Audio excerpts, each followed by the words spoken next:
कि जब भी किसी पर कोई केस होता है ईओडब्ल्यू का, तो मामला 3 करोड़ से ऊपर का होता है और उसमें कंप्लेनेंट्स काफी ज्यादा होते हैं। इसमें सजा की अगर हम बात करें तो सजा होती है 7 साल तक की। 7 साल तक का मामला है और इसके अंदर 41A का नोटिस देना अनिवार्य है। ये जो मामले होते हैं कॉग्निजेबल होते हैं, मतलब कि इसमें सीधा पुलिस आपको अरेस्ट भी कर सकती है। दोस्तों ईओडब्ल्यू पर मतलब कि इकोनॉमिक ऑफेंसेस विंग पर हमने पहले भी कई सारे वीडियोस बनाए हैं और कई सारे वीडियोस के माध्यम से आपके सभी जितने भी आपने सवाल पूछे थे सभी के जवाब को देने की कोशिश की है अपने एक्सपीरियंस के अकॉर्डिंग। दोस्तों है क्या कि जब भी किसी पर कोई केस होता है ईओडब्ल्यू का, तो मामला 3 करोड़ से ऊपर का होता है और उसमें कंप्लेनेंट्स काफी ज्यादा होते हैं। और ऐसे में जो सेक्शंस ऐड कर दिए जाते हैं आप पर, वो 2 तरह से हो सकते हैं, या तो 420, 406, 120B हो सकता है किसी एफआईआर में, या फिर 420, 409, 120 भी हो सकता है। या हो सकता है कि अगर डॉक्यूमेंट्स के साथ फॉर्जरी भी की है तो यहाँ पर 467 और 468, 471, 120B मतलब ये भी ऐड करे जा सकते हैं। वो डिपेंड करता है केस टू केस। पर ऐसे मामलों में ये सेक्शंस बोलते क्या है, क्योंकि हमारे पास अक्सर सवाल ये भी आते हैं कि सर ये सेक्शंस तो हैं, बट ये सेक्शंस बोलते क्या है, इनमें सजा कितनी है, क्या प्रावधान है, क्या पेनल्टी लगाते हैं इसके अंदर, या क्या पुलिस हमें नोटिस देगी, ये अनिवार्य है कि नहीं, और साथ ही बेल कब तक होती है इसके अंदर, और भी बहुत सारी चीजें इसमें पूछी जाती है। दोस्तों होता क्या है कि ईओडब्ल्यू के मामलों में वैसे तो ये मामले बहुत ज्यादा सीरियस होते हैं, इसमें जल्दी से बेल होती नहीं है। कंप्लेनेंट आपके सामने है और साथ में कंप्लेनेंट के साथ साथ उनके वकील भी सामने होते हैं और कंप्लेनेंट बहुत सारे होते हैं। पैसे का मामला होता है, इसीलिए कोर्ट्स भी इसको बहुत ज्यादा सीरियस तरीके से देखती है और जल्दी से बेल ग्रांट करती नहीं है सामने वाले को। पर इन सेक्शंस के बारे में स्पेसिफिकली आज हम बात करेंगे। ये सेक्शन क्या बोलते हैं, सजा कितनी है, पेनल्टी है या नहीं, और किस तरह से आप बेल लेंगे, इन सब पर चर्चा करेंगे अपने इस वीडियो के माध्यम से। ज्यादा कुछ जानने के लिए ईओडब्ल्यू के सेक्शंस के बारे में दोस्तों बने रहिए हमारे इस वीडियो के साथ। नमस्कार दोस्तों, फिर एक बार स्वागत करता हूं आप सभी का अपने इस यूट्यूब चैनल पर जिसका नाम है बेल लॉज। मेरा नाम है वीरेंद्र वर्मा। दोस्तों हमने बहुत सारी वीडियोस अब तक बनाई हैं चीटिंग, फॉर्जरी और ईओडब्ल्यू के जो मामले होते हैं, कैसे आप बेल लेंगे, कैसे एंटीसिपेटरी बेल लेंगे, कैसे केस को जीतेंगे। बहुत सारी वीडियोस हमारे इसी चैनल पर अवेलेबल है। वो वीडियोस भी अगर आप देखते हैं तो आपको बहुत नॉलेज मिलेगी, आपके केस से बाहर निकलने में आपकी बहुत मदद करेगी। सबसे पहले हम दोस्तों बात करते हैं आईपीसी का सेक्शन 420 के बारे में। IPC the Indian penal code 1860 का एक कानून है जो कि अब बदला जा रहा है। अब जो नया कानून आएगा उसमें सेक्शंस ये बदले हुए हैं, पर अभी काफी टाइम तक सेक्शंस पे ही काम होगा। तो 420 आईपीसी को आप समझिए, जो कि चीटिंग के बारे में बात करता है। Cheating and dishonestly inducing delivery of property. इसमें सजा की अगर हम बात करें तो सजा होती है 7 साल तक की।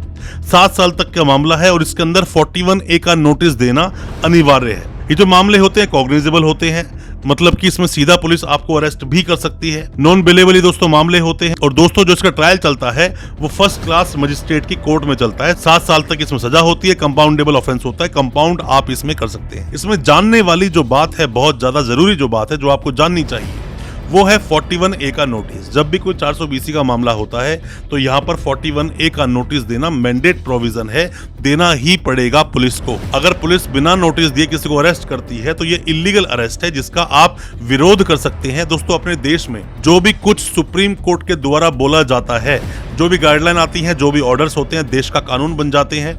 कॉन्स्टिट्यूशन ऑफ इंडिया, भारत का संविधान, आर्टिकल 141 यही बोलता है। और यहाँ पर तो जजमेंट खड़े हो जाते हैं 420 के मामले के साथ में अगर आपको नोटिस नहीं दिया। एक तो है Arnesh Kumar versus state of Bihar 2014 का जजमेंट है, और एक जजमेंट है Satendra Kumar until versus CBI जो मामला आया 2022 में। इन दोनों में ही बताया गया कि 420 का अगर मामला होगा तो यहाँ पर 41A का नोटिस देना अनिवार्य है। 41A का नोटिस देना पड़ेगा। 7 साल तक की सजा का प्रावधान है जिसे आप कंपाउंड भी कर सकते हैं। दोस्तों आप में से कोई भी नए वकील साहब हैं, कोई भी लॉ स्टूडेंट हैं, या फिर कोई केस आप पर हुआ है ईओडब्ल्यू का, या आपका कोई सगा संबंधी जानकार जेल में है, या फिर उस पर कोई केस हुआ है, वीडियो आपके बहुत काम का है। सभी सेक्शंस के बारे में हम लोग बात करेंगे। 420, 406, 120B या फिर 420, 409, 120B। और हम जो कुछ आपको बता रहे हैं वो पर्सनल अपने एक्सपीरियंस के आधार पर बता रहे हैं। जितने हमने केसेस अब तक फाइट किए, क्या क्या उन केसेस में हुआ, उसके आधार पर बातें आपको बताई जा रही हैं। कोई भी सलाह चाहते हैं, सजेशन चाहते हैं, आप कमेंट बॉक्स में सवाल पूछें या हमें व्हाट्सएप करें। हो सकता है हमारी कोई सजेशन, हमारी कोई सलाह आपके केस से आपको बाहर निकलने में मदद कर सके, बरी करा सके, या फिर आपकी बेल करा सके। अब दोस्तों हम बात कर लेते हैं आईपीसी का सेक्शन 406। 406 क्या बोलता है? Punishment for criminal breach of trust. Arrest. किसी का भरोसा तोड़ने पर यह सजा की बात करता है, जिसमें सजा का प्रावधान है 3 साल तक का। 3 साल तक की सजा हो सकती है, फाइन भी हो सकता है, कॉग्निजेबल ऑफेंस होता है, नॉन बेलेबल ये ऑफेंस होता है, tribal by first class magistrate होता है, कंपाउंडेबल है। इसमें आप कंपाउंड कर सकते हैं, मतलब कि राजीनामा आप कर सकते हैं। 406(7) में लगता है अगर आपने किसी का भरोसा तोड़ा तो इसके अंदर भी 41A का नोटिस देना ही पड़ेगा।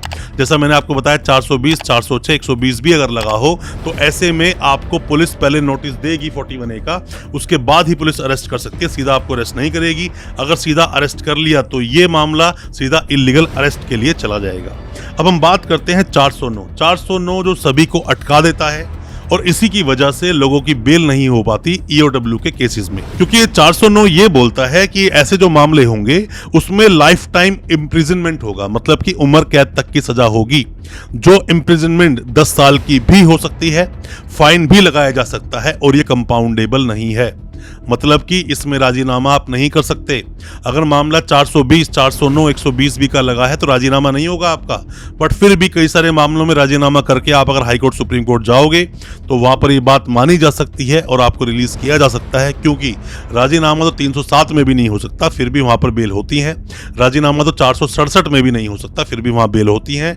तो आप ये देख के डरे नहीं, अगर आप कंपाउंड कर लेते हैं, पैसा सामने वाले का वापस दे देते हैं तो कंपाउंड किया जा सकता है। हालांकि इसमें लाइफ टाइम इम्प्रिजनमेंट का प्रावधान है। ऐसे में आपको पुलिस 41A का नोटिस नहीं देगी, सीधा आपको अरेस्ट कर जेल भेज देंगे।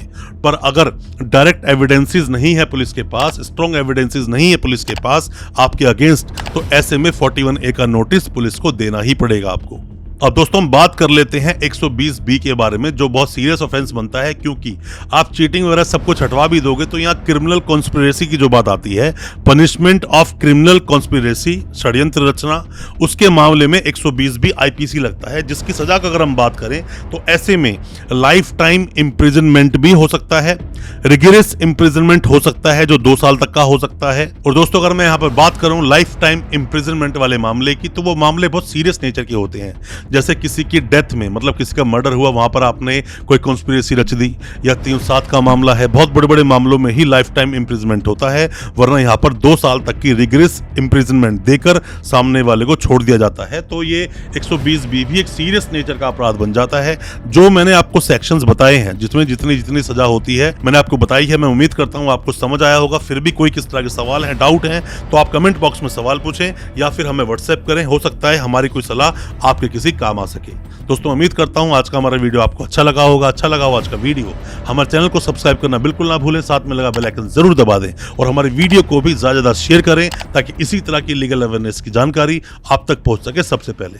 बहुत बहुत शुक्रिया दोस्तों, धन्यवाद हमारे इस वीडियो के साथ बने रहने के लिए।